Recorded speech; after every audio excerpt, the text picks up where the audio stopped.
not just 5 weeks, it's 5 weeks plus a few months. And they are, they put it into effect pretty quickly. They have confidence that what I'm saying is going to happen. So with that, I'd like to ask a highly respected gentleman, Kevin Hassett. He's been with us for a long time, and he's been right about a lot. We had the greatest economy in history in the first term, and Kevin was a big part of it. So Kevin, could you maybe give it a little description, please? Yeah, thank you very much, Mr. Trump.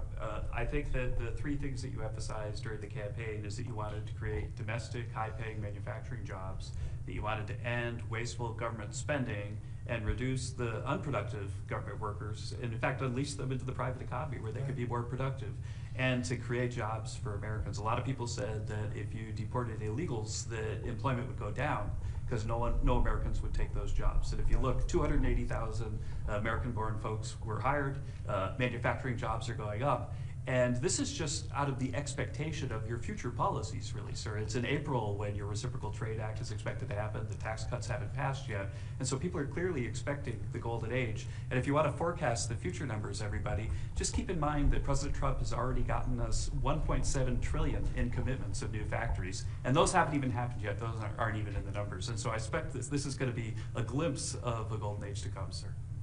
Thank you very much. One other thing, in Canada, we find that they're charging us over 200% for dairy products. You know about that. And when I left, we had that well taken care of, but under Biden, they just kept raising it. Very difficult to deal with, the Canadian representatives. 250% for dairy products, tariff. So where do you hear that? You don't hear that. They have a tremendously high tariff. Give you the exact numbers in a little while coming out, on lumber. So they sell us lumber. They have a tremendous tariff. They make it impossible for us to sell lumber or dairy products into Canada, but our numbers are a tiny fraction of that, almost non-existent. And what we're doing is freeing up our forests from the environmental nonsense that they put on them, where you can't cut down a tree. And we have to cut down trees in order to build the firewalls. And those trees are sold, but we're freeing it up on an emergency basis because Canada has been ripping us off for years on tariffs for lumber and for dairy products. 250%, nobody ever talks about that.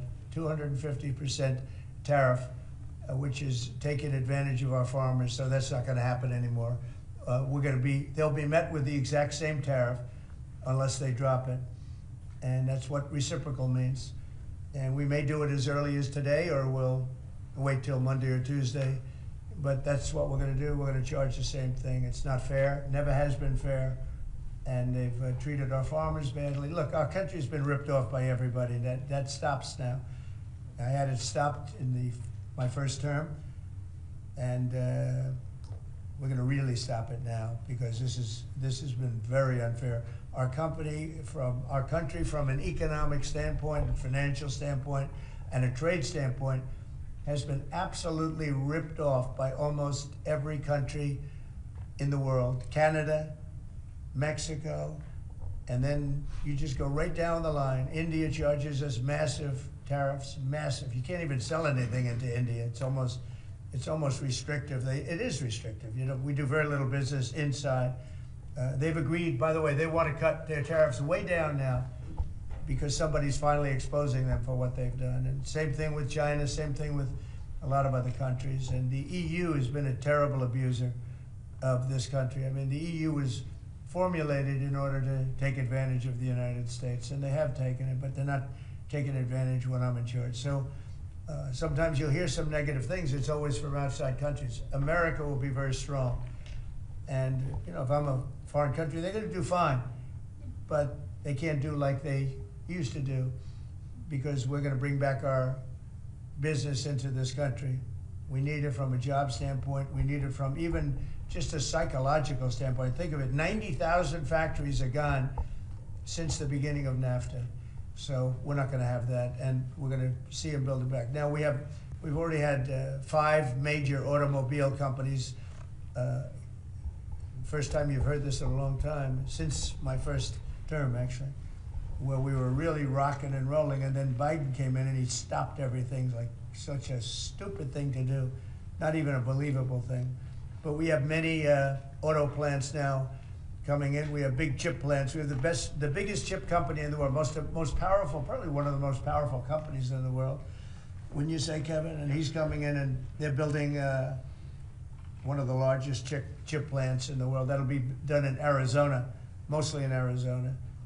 And that'll give us a big percentage. That one plant will give us a big percentage of the chip market, something we have very little of. You know, we used to have Intel, and Intel was run by a man named Andy Grove. And Andy Grove was a tough, smart guy. I used to read about him when I was a young man, and he did an incredible job. He really dominated the chip business. And then he died, and I guess they had a series of people that didn't know what the hell they were doing, and we gradually lost the chip business, and now it's almost exclusively in Taiwan. They stole it from us. They took it from us, and I don't blame them. I give them credit. I blame the people that were sitting in this seat because they allowed it to happen. We could have protected that so easily, but so we had the chip business, and now it's all in Taiwan, almost exclusive, a little bit in South Korea, but mostly in Taiwan.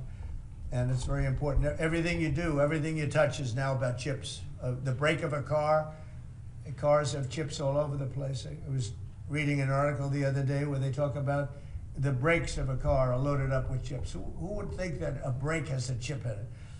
But it's all about chips. So that was a big thing. And they'll be investing hundreds of billions of dollars in this country, and we'll be taking back a big, big portion of that industry. We have others coming in too. But a lot of car manufacturers are coming in, and they're coming in fast. And one of the reasons you see these numbers, and again, Kevin said it, and I said it a little bit, but the fact that they know I won the election, so after I was president-elect, they assumed that I was going to do what I said, because I do what I say. And so these numbers really reflect a lot of things that took place since November 5th, right? So, Kevin, thank you very much. Great job. Any questions? Mr. President, how concerned are you that the large-scale federal government layoffs will weaken the labor market? How concerned are you? The large-scale fentanyl what? The federal government layoffs will impact the labor market, will weaken the labor market. Oh. No, I think the labor market's going to be fantastic, but it's going to have high-paying manufacturing jobs as opposed to government jobs. We had too many people in government. You can't just do that. We had too many. This is for 40 years.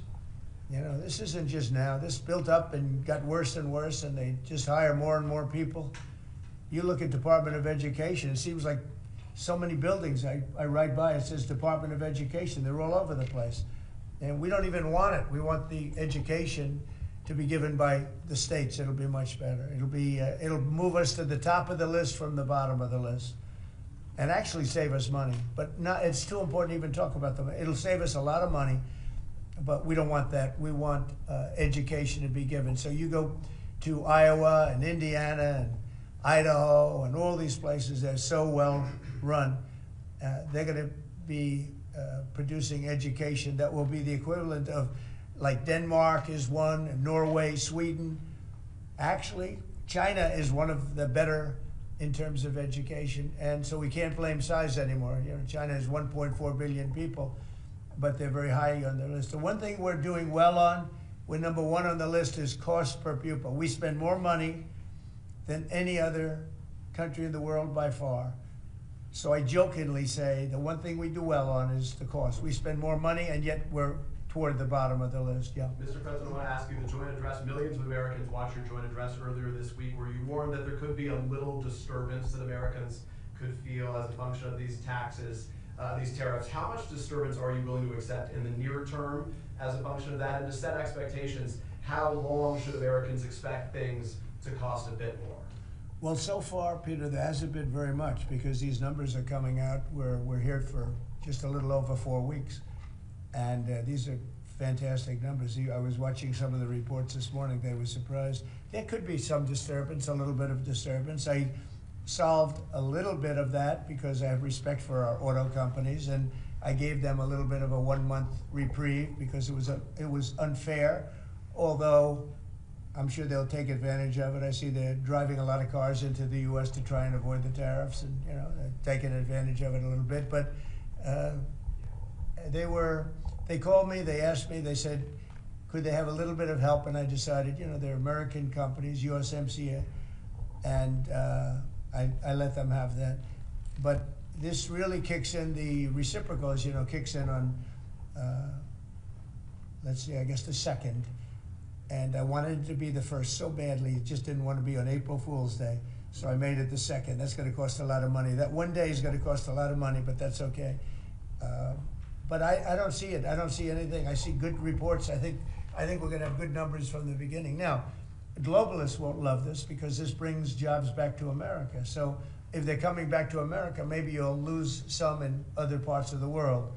But the other parts of the world have done very well, and they'll continue to do very well. But I think the United States is going to be doing record business. We'll bring a lot of those 90,000 factories that have been lost over the last number of years. It's been, it's hard to believe. 90,000, think of what 90,000 is. 90,000 plants and factories are gone. We're going to bring back many of those plants and factories. One day the tariffs are on, the next day they're off. Right now the markets, as you know well, prefer stability. Are you done going forward with the pauses and the carve-outs? Is that it for those? There'll always be changes and adjustments, and you know, you can't just, I could have, for instance, told the American car companies, no, I'm not going to give you anything, and then you wouldn't have had to say, well, they're getting a little extra. It's just a little bit of a 1-month reprieve. They're very happy about what's happening. They won't have to go across borders, and you see the zigzag, and you have a fender made in Canada, you have something else made in Mexico. We don't want that. We want it made here. But there'll always be some modifications. I mean, if you have a wall in front of you, sometimes you have to go around the wall instead of through it. But I think very little. I think very little. On occasion, if we can do something, we want to help companies. We want to help companies create jobs. So I could have left that, and you wouldn't have had a minor change. Instead, I was asked by the real majors, the big majors, if they could do this, and I said, yeah, I'll do it. I want you to produce a lot of jobs. And numerous of the people, actually all of the people I spoke to have already been, they're very much on the way to already doing it. That's why you have auto jobs increase.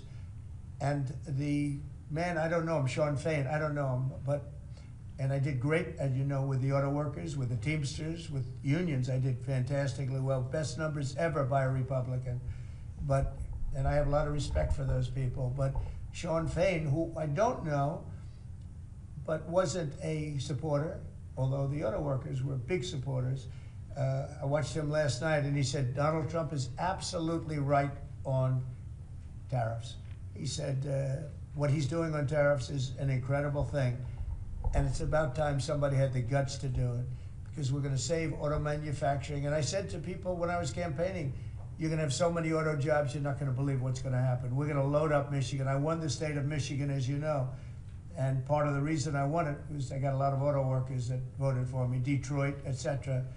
But I think people are going to be very surprised, yes. Thank you, Mr. President. You mentioned in your remarks chips manufacturing, how a significant percentage is now in Taiwan. You also mentioned it in your address to Congress, and you called on Congress to overturn the CHIPS Act, which had bipartisan support in the last Congress. Why would you like to see this particular law overturned, Mr. President? Because it's hundreds of billions of dollars, and it's just a waste of money.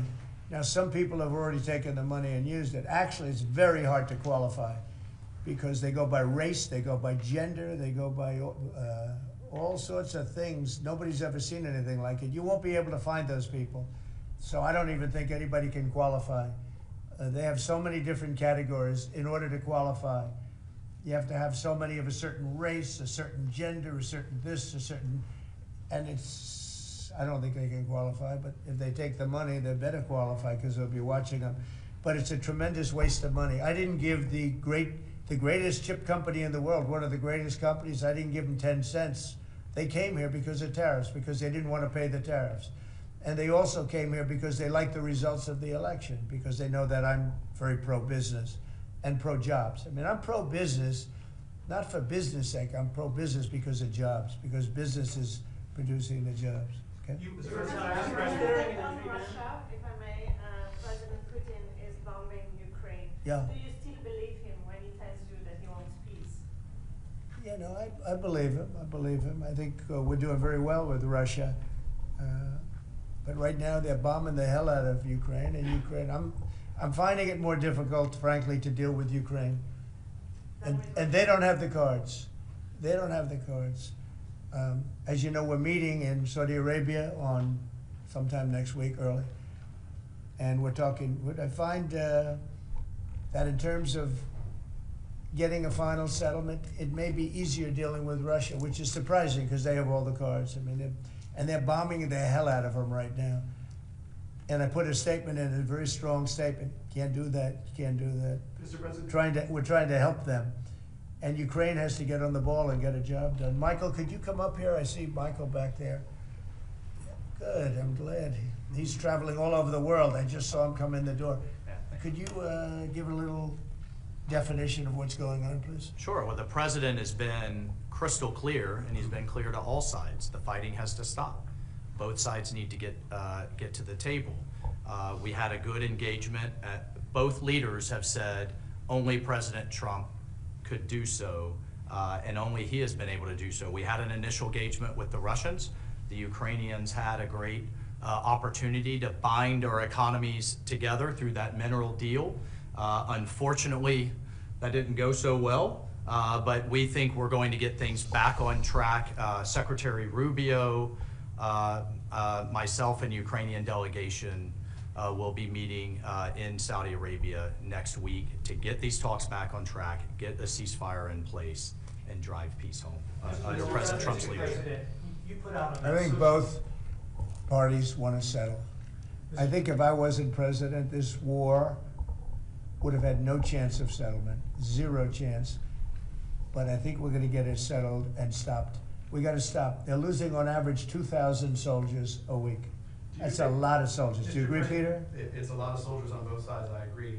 Do you, Mr. President, think that Vladimir Putin is taking advantage of the U.S. pause right now on intelligence and military aid to Ukraine?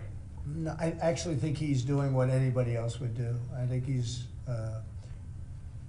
he wants to get it stopped and settled, and I think he's hitting them harder than he's been hitting them.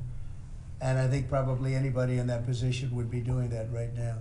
He wants to get it ended, and I think Ukraine wants to get it ended, but I don't see, it's crazy. They're taking tremendous punishment. I don't quite get it, but I suspect, Michael, he probably wants to get it ended. He does, Mr. President. The Russians are taking incredible losses on the front. As the president has said, this is a meat grinder of people, of material, of national treasure, and no one else has any solutions except to let this war continue forever. But I'll add, the president has had multiple conversations and a visit from President Macron of France, Prime Minister Starmer of the United Kingdom. We have the NATO Secretary General coming next week.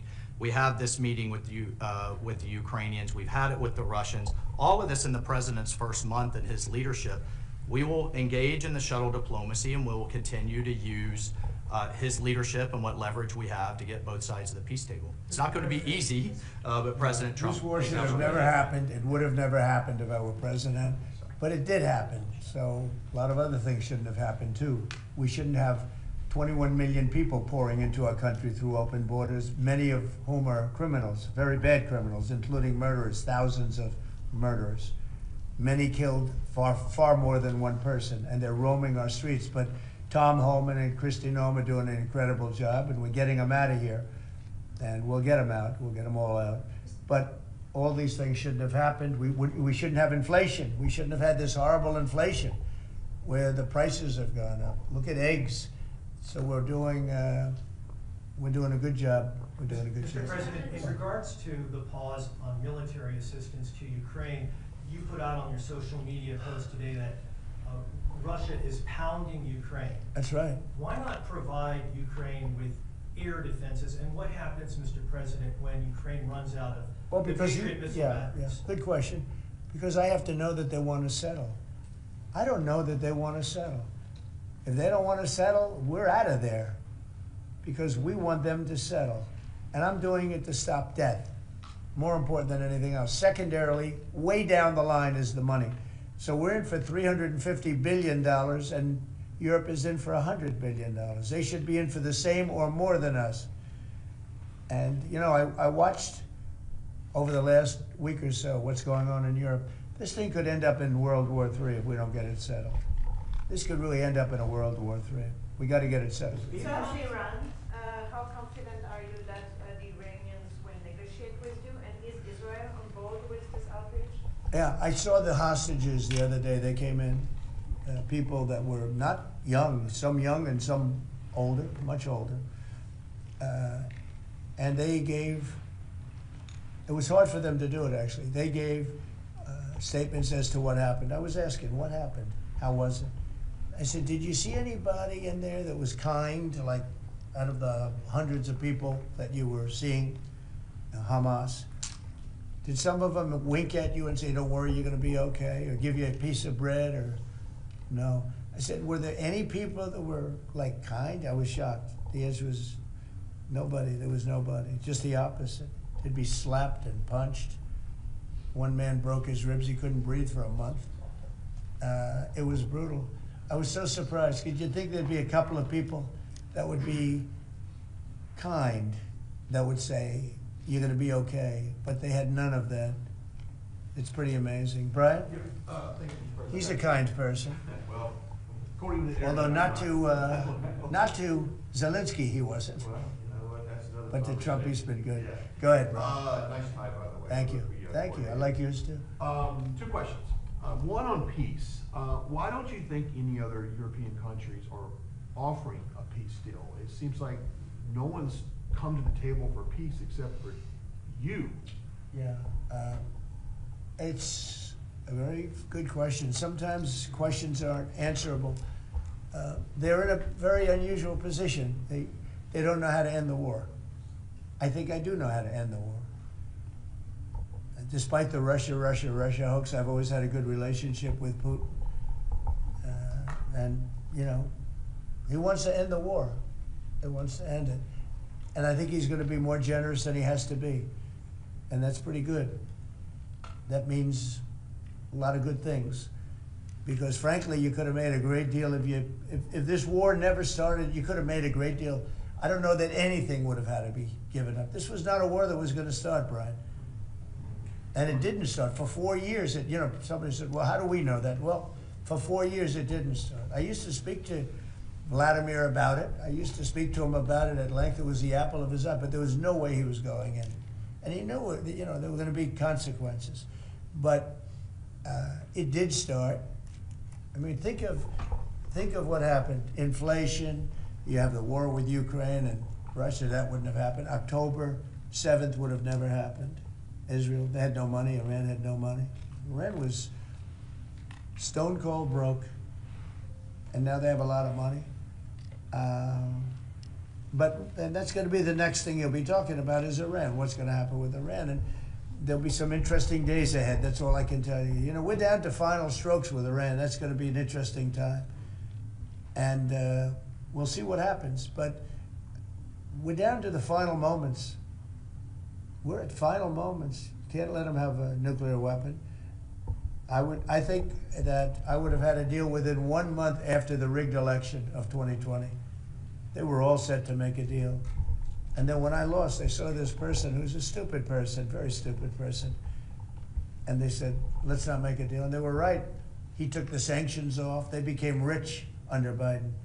They went from having no money to having $300 billion. All in a short period. It's oil. Oil builds up fast. It's a nice living if you have a nice oil well. And they do. They have a lot of nice oil wells, right? So anyway, it's going to be a big thing. It's an interesting time in the history of the world. But we have a situation with Iran that something's going to happen very soon. Very, very soon. You'll be talking about that pretty soon, I guess. And hopefully we can have a peace deal. You know, I'm not speaking out of strength or weakness. I'm just saying I'd rather see a peace deal than the other. But the other will solve the problem. Mr. President, your allies are calling on you to pardon Derek Chauvin. Are you considering pardoning Derek Chauvin? No, I haven't even heard about it. No. Mr. President, on peace. I haven't heard that. In the first term, you may recall, I broke the news that you were nominated for the Nobel Peace Prize. And the reason for that was the work that you led on the Abraham Accords.